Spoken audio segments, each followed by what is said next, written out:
Good day mga ka-travelers, and welcome back na naman dito sa ating channel. Panibagong vlog, panibagong biyahe na naman tayo sa araw na ito mga ka-travelers. Sa araw na ito mga ka-travelers ay nandito tayo ngayon sa Tuguegarao City. At syempre mga ka-travelers, huwag nyo kalimutang i-subscribe ang ating YouTube channel at i-like ang ating video mga ka-travelers. At syempre guys, meron tayong page. At syempre paki-follow na lang and paki-click na lang guys ng like and share guys, no? So sa video ito mga ka-travelers, pupunta tayo dun sa Sulana. Pupunta natin yung isa sa pinakabagong resort na maganda dito sa Sulana mga ka-travelers, dahil nga first time natin makapunta dito ay talaga namang sinadya natin na araw ng linggo mga travelers, no? So ayun, at nandito pa tayo ngayon sa Diversion Road, Tuguegarao City, at papunta tayo ng Bonton mga ka-travelers. So ayan, paki-subscribe guys ng ating YouTube channel para updated kayo sa ating mga vlog.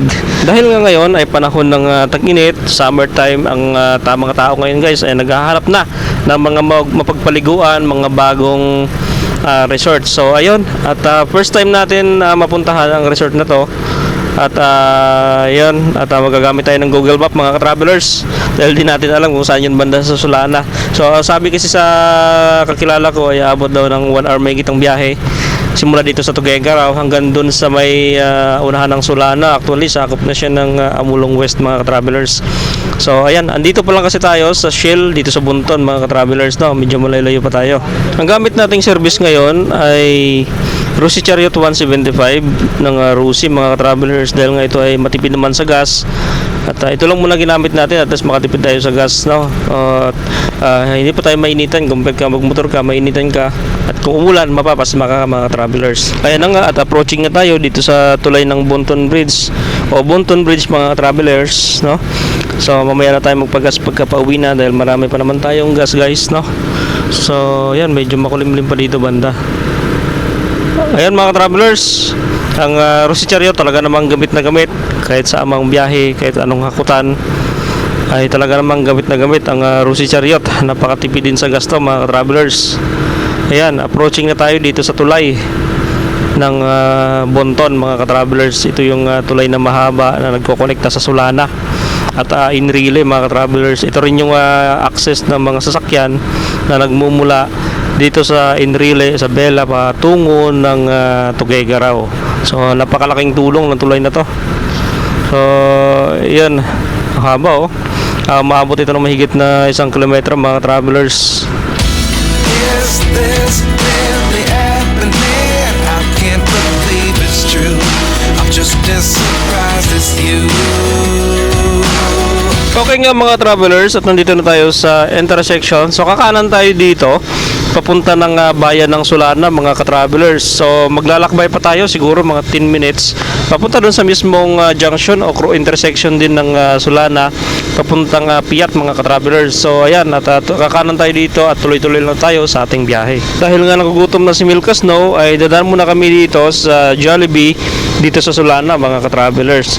At magdadrive thru muna kami dito. Matapos nga ang 10 minutong biyahe simula doon sa Bonton Bridge, ay nabot na rin natin itong cruising ng Sulana at saka Piat mga ka-travelers. At dito na tayo mga ka-travelers magdadrive thru. So magle-left na lang tayo dito para makapasok tayo sa drive-thru ng Jollibee mga ka-travelers. So ayan, nakaka-excited na guys. Yan na guys, so magdadrive-thru na tayo ng Jollibee.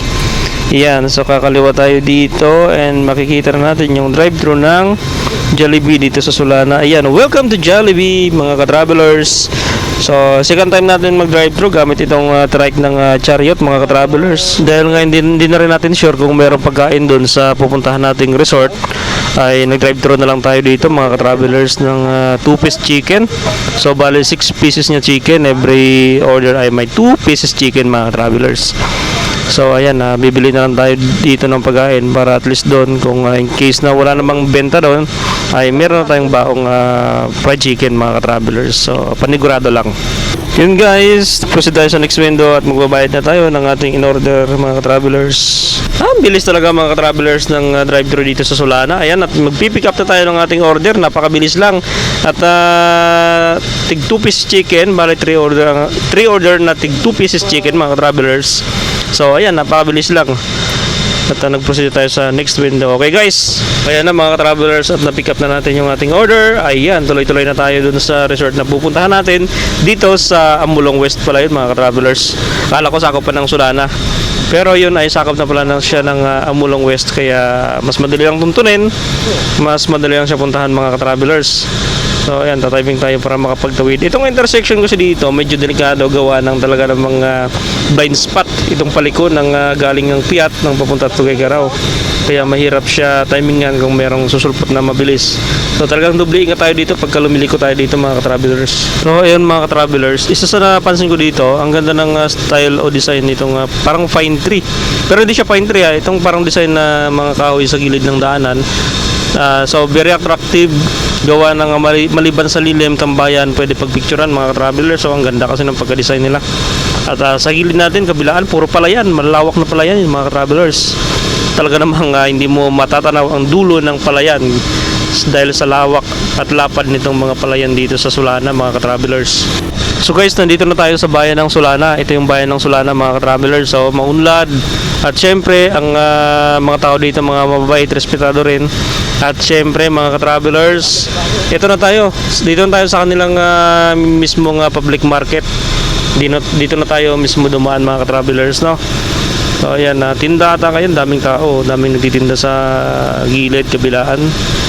Dami rin naglalakad. Ay, tinda pala talagang ngayon siguro mga travelers. Yan, no?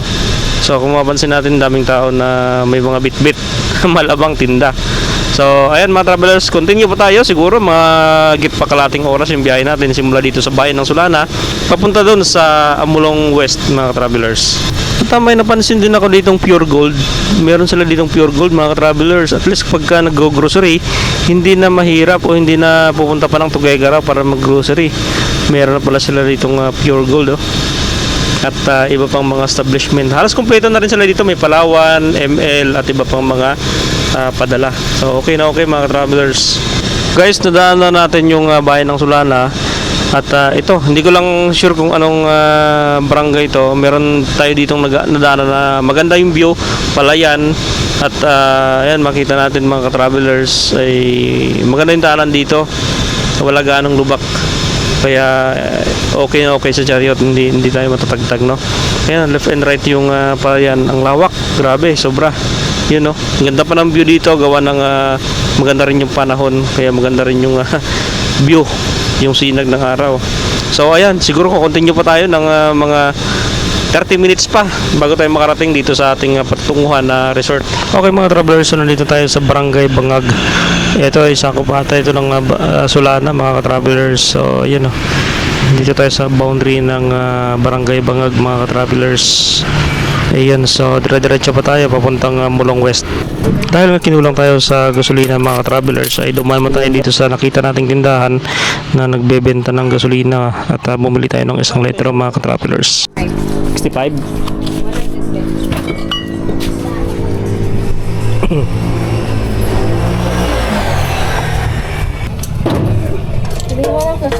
Bakit? Natapon? Ay, hindi sarado siguro. Ba't natapon? Panamil ka. Ba't hindi mo sinarado, Milka? Premium gasoline. Dito ba na plastic?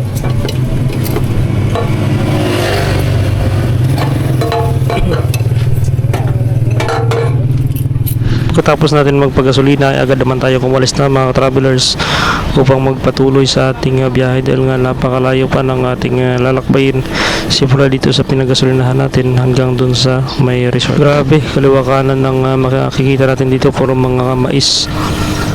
At ang ganda rin ang daran dito dahil kahit gaano ka pasukin, gaano kalayo ay samentado pa rin. At sa wakas mga travelers ay narating na rin natin itong ating pupuntahan na resort dito sa Amulong West mga travelers. So, nandito na tayo sa kanilang parking area. At dito lang tayo paparada sa harap mismo ng kanilang entrance.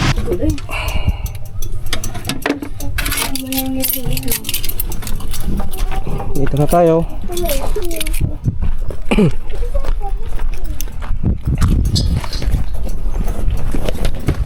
Sila lang kami pares. Ha?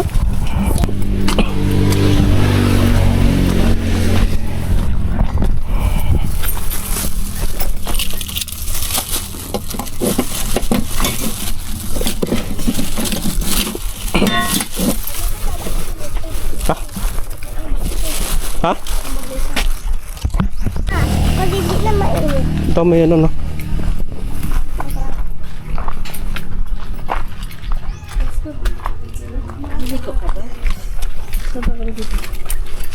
May kainan pala dito.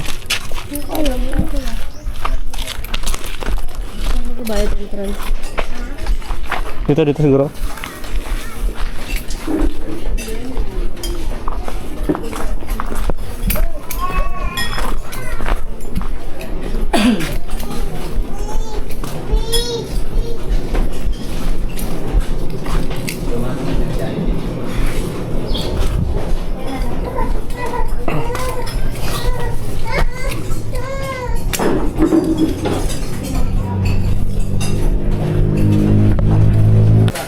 Pag entrance yung mga ganun. Sa labas swimming. Ito si Papa. Ito. Wala ka. Hindi, ayoko. Siya. Magkano tayo? Magkakatid ko kayo. Ito naman tayo. Ikaw mas May entrance Mama. Pumasok sa kulit. Oo. Magkano? Wala. Ikaw mag-feeling. Hindi nga. Hindi ka mag-feeling. Kita mo. 400. 400 ang kasama na cottage. Ah, hindi ba? Entrance lang. Sige na. Huwag na lang. Ay, hindi ganun saan tayo magtambal.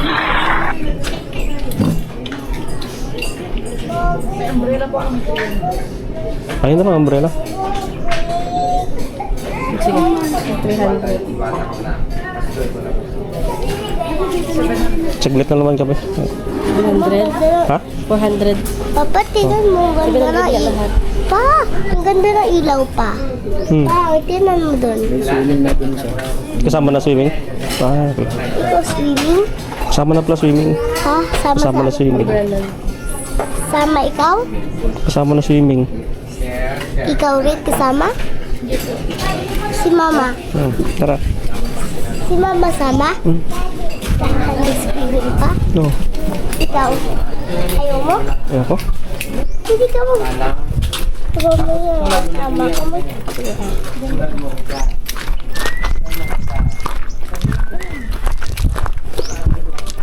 Ah, doon. Alak. Oh, may aso, may aso. Yan mo na. Yan. Magat yan. Oh, ang ganda, oh. Siyempre. Diba? Wala yan. Pwede ka mo upo dyan sa grass. Saan yung diba, umbrella? Pa? Ah, doon. Doon lang, oh. Papa, di ba pwede ka mo upo sa grass? Oo. Sige. Naman ko madumi. Diba? Alam mo. Oh, dyan na lang. Mainit pa dito. Mainit pa rin. Pag Mainit, mainit. Pag hindi na mainit, mamaya. O sige, lahat.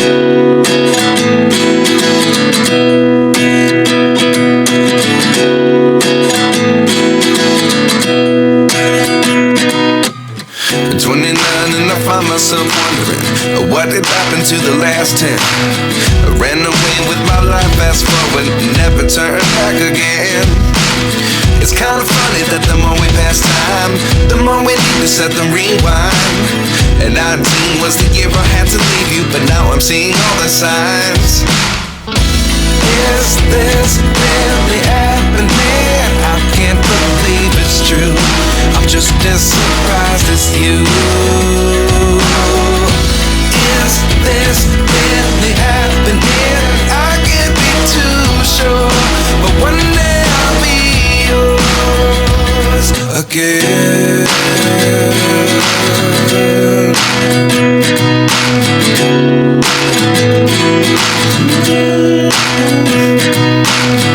Life lessons come one in a dozen. The other 11 give something from nothing. I sit here looking for an answer. Maybe the biggest question was in the last chapter. You gave me the soul I have today. Without you I never could have moved away. But now I see what you teach. I do believe I always should have stayed. Yeah. Is this really happening? I can't believe it's true. I'm just as surprised as you. Is this really happening?